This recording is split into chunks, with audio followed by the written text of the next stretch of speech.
Welcome to Monthly Math Moment, the web series where we take a quick peek into the modern elementary math classroom. I'm your host, Amanda McIntyre. Nothing quite strikes fear into the hearts of a math student like the word fractions. As adults, we accept that fractions are numbers, they have quantity. But for students, developing that understanding takes time.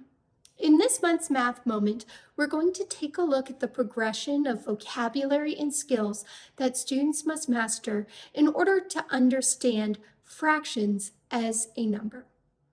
All of this starts in first and second grade, where students are developing an understanding of fractions as part of a whole. In this time period, students are taking paper or other objects and actually cutting them to see equal parts. They're also naming those fractions using words.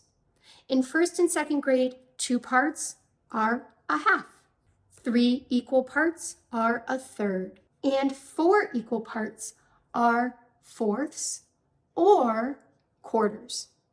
And yes, starting right in first and second grade, we use both words. When we're talking about splitting things into equal size parts, we also use the word partition right from the beginning. During first and second grade, students will see things like this, physically cut. They'll talk about halves and quarters in the sense of time, like quarter past the hour or half past the hour. They will also see pictures of rectangles and circles cut into lots of different shapes, showing both equal and unequal parts, and learning to identify when something is a fraction, a real half. The other thing they'll do is they'll see that it doesn't matter so much what shape something is cut up into, as long as those parts are equal sizes. So for example, in first and second grade, you might see a quarter, like this square, being broken up into 4 smaller squares. Or you might see a quarter like this square broken up into 4 smaller triangles. It doesn't matter as long as the sizes are the same. At this point, students are not required to use digits in any way to describe the fractions. They're just using the words for the fractions. In third grade, students start to dive more deeply into what a fraction really is. Instead of just part and total models like we see in first and second grade, students start to use fraction strips, which are strips of paper, as a measurement model to dive into different types of fractions, not just the first big 3. During third grade, students start to be introduced to what a numerator and a denominator mean and are able to illustrate fractions using numbers, starting with what are known as unit fractions. Unit fractions describe just one piece of the whole, and so unit fractions always have a 1 in the numerator. Let's practice using this fraction strip. A third grader might take this strip of paper and use it to illustrate eighths by first folding it in half, and then folding the halves in half to make fourths, and then folding the fourths in half to make eighths. When they go to open it up, they will have a paper that has 8 equal parts, and usually we go through and actually show the 8 equal parts by drawing a line where each fold is. At this point, students would then label the unit fractions. So at this point, we're thinking about what does the numerator mean and what does the denominator. For those of us who have not been in a math class for a really long time, the numerator is the number that goes on top. So in this case, 1 piece out of 8, the denominator would be 8, would be written as 1 over 8.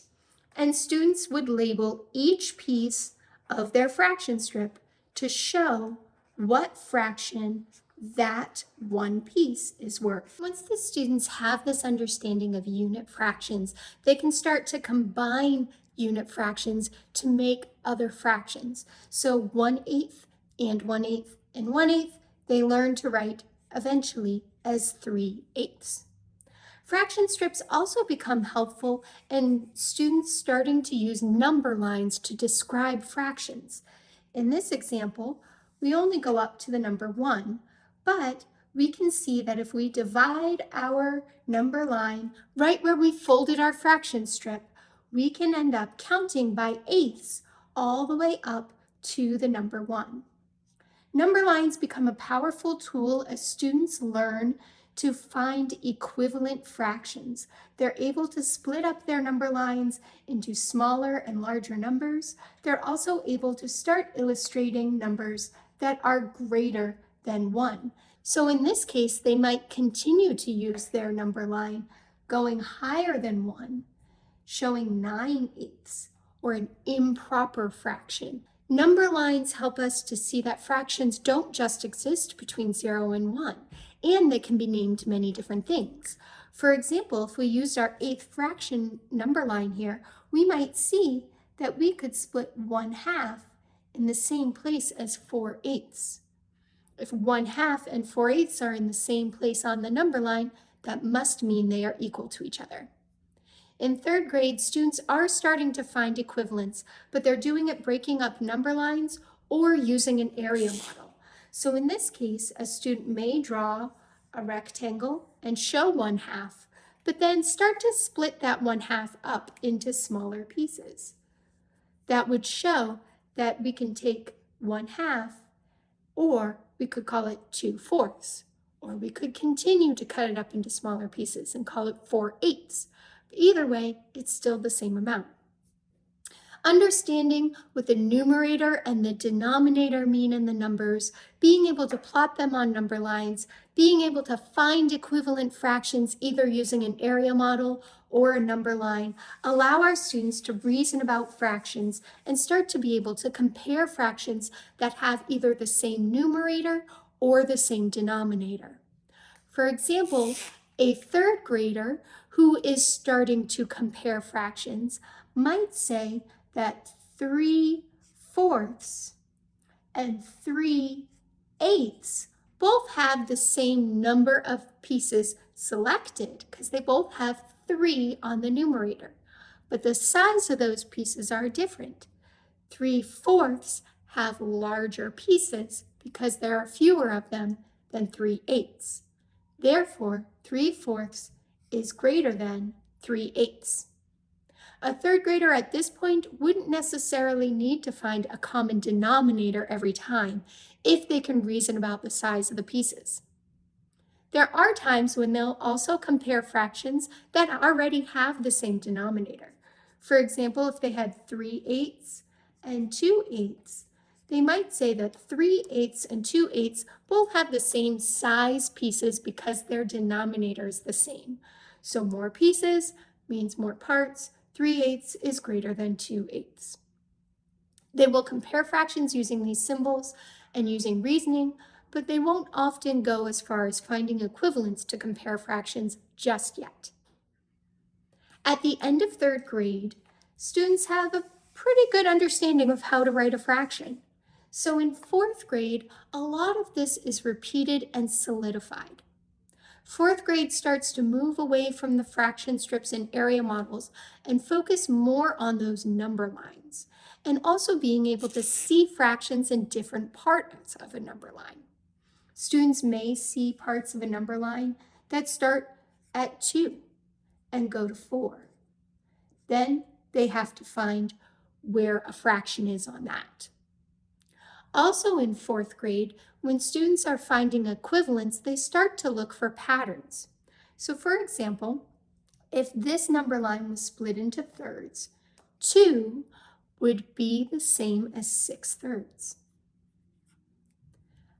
I want to find an equivalent fraction for 7/3.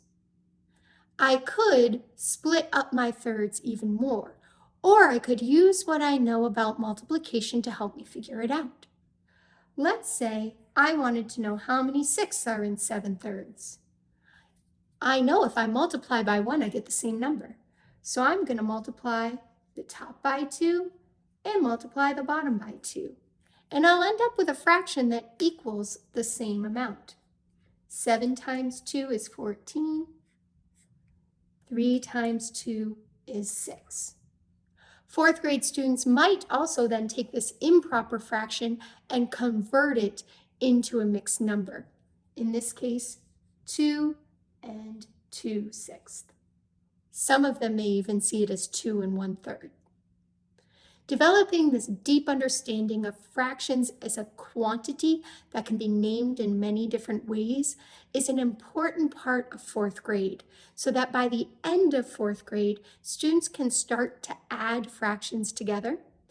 They can also start to see what a whole number times a unit fraction will get them, using what they know about multiplication and fractions.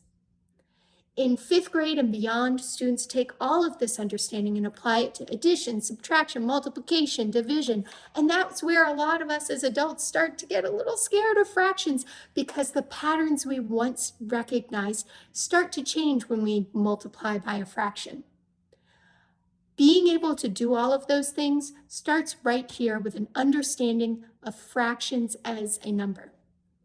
You may be thinking, what can I do to help support my child developing this fractions as a number before they get to fifth grade?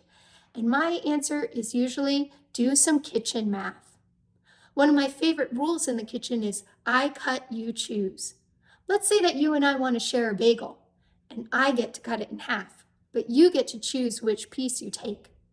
You better believe I'm going to be careful to cut that bagel equally and make both parts the exact same size, because I want to make sure I get a nice big piece of bagel.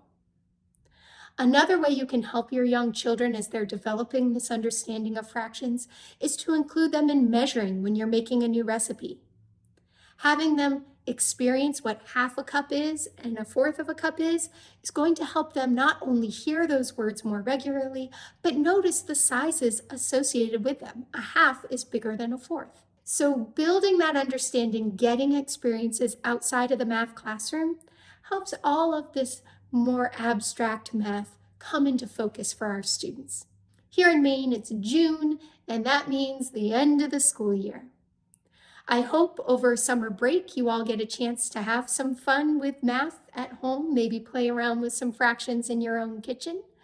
But I will be taking a little break from Monthly Math Moment, so there will not be one for another couple of months.